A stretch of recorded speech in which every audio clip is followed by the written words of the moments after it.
Coach, please start with an opening statement.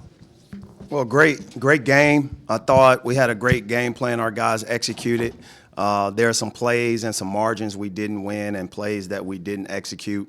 Having 10 turnovers on the road to the 18 assists is great, but we still had too many turnovers in crucial moments that I thought hurt us, and it helped Arkansas's run. The specific thing that I'll point out from a game plan standpoint is this. Ronald Coleman is a head coach. I'll say that again. Ron Coleman is a head coach. He is an unbelievable recruiter. We know that, but it goes beyond the recruiting. The preparation, the game planning that he does for this team is remarkable. And I want to point that out because I can see the difference. I can see it on the sidelines. I can see it in my preparation against Arkansas. So he does a great job of connecting with the players on the court and allowing them to play through their mistakes and helping Coach Kyle do what he does. So hats off to Ron Coleman and what he does and the contributions he makes to this program. Last thing I'll say is this. Our guys executed some things, but this is one of the most talented teams, pound for pound, meaning they played 7 guys. Probably 6 of those guys will be in the NBA. I don't know which 6 or which one will be left out. But those guys made some plays, and our guys still played hard, still executed some things, but we wasn't able to keep them off the offensive rebounds. Questions? Coach, it felt like, obviously you guys were battling uphill during that second half. What was Arkansas sort of doing offensively that kind of prevented you guys from stringing together kind of consecutive stops, being able to stop them late there? Yeah, it's tough when you give 2 shots per 1 possession, right? So we didn't minimize that. And you have to against that team. They're too talented. If they miss one, they're going to make the second one. And to be able to come away from that game, we wanted to have them in single-digit second-chance points, okay?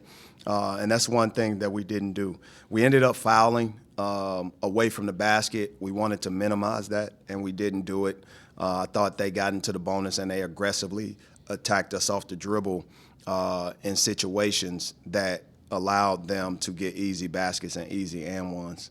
So credit those guys. But our guys still fought, man, and I'm proud of our guys. I'm proud of our team. I'm proud of our game plan. But it was a game of runs, and Arkansas, they responded, specifically Billy Richmond. Billy Richmond did a great job tonight executing, being able to shoot a high percentage. When it comes down to it, 9 for 14, 2 for 3 from the 3-point line, and obviously getting to the free throw line at one time. But he made some timely 3-point shots that hurt us, and I credit him for his play. Yeah, how did those early fouls in the second half kind of impact how you handled the rest of the game? It hurt our aggression because they were leading to and one baskets, so it may not be 3-point shot field goals, but there are 3-point plays that they were getting, and obviously around the rim. Our guys got in foul trouble. That impacts our aggression. T.O. Barrett, foul trouble, Ant Robinson, Sean Phillips, Trent Pierce. Those guys got into foul trouble. I thought we defended well, but when you get your hand caught in the cookie jar, they're going to make the call, and I thought they did. They did a good job. Referees did a good job in this tough game, tough environment that we put them in. Both teams, great teams, but great atmosphere here.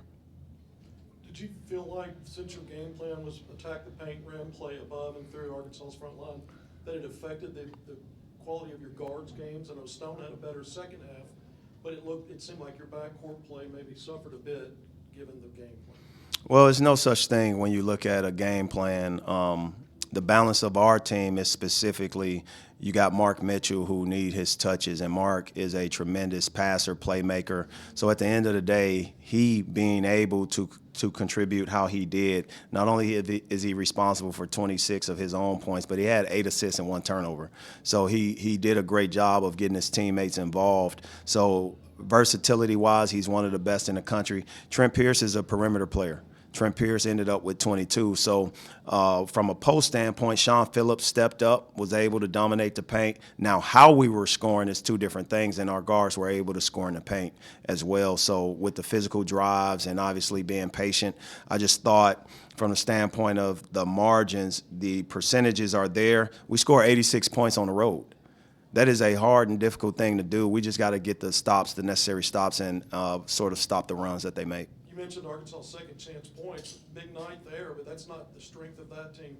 What was the difference? Were they out quicking your bigger players to get to the ball? What did you see? Yeah, I would say the second part that you just said, the lighter part, they were just out quickening guys. It wasn't like it was a forceful thing. When you have a team, our team is good at certain things. We've rebounded the basketball at a high level, but when it comes down to the numbers now, those margins, we only had 3 guys at 4 rebounds, and we needed another guy close to double-digit rebounding, and we didn't do that.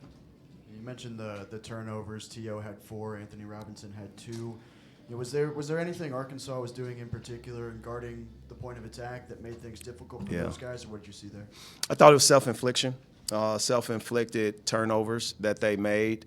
I want our guys to play taking risk, and some of those risks that they did take, whether it was a foul or not. Nobody's sitting here complaining about a foul. I'm not complaining about that. We got to be stronger with the ball, and some of it was just us losing the ball right away. And Ant Robinson, when he first got in the game early on, he had to. And I thought he played a mellow game, a good game, taking care of the basketball in the latter part. T.O. Barrett had 2 crucial ones early and 2 late, and we just got to be better. But for those guys, they came away with 6 of the 10 turnovers. That's tough. That's pressure. But I trust those guys. I think they did a good job getting us in sets, getting us organized, and obviously contributions on defense.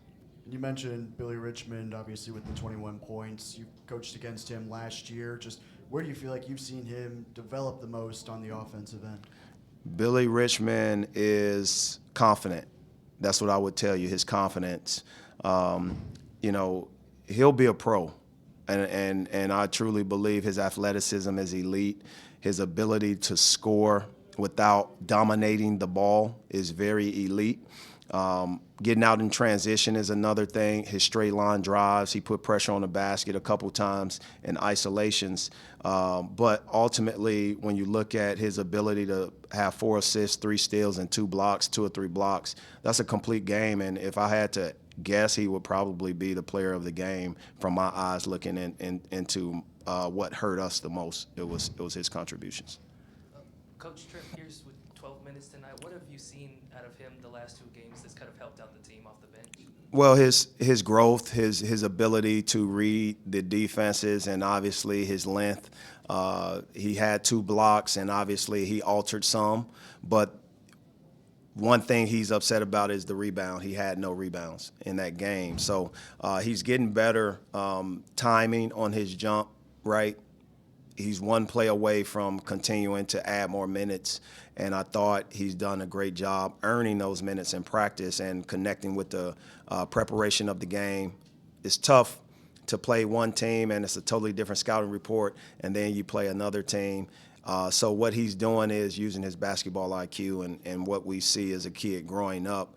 No matter how he started, he's growing up in the later part of the season and helping his team.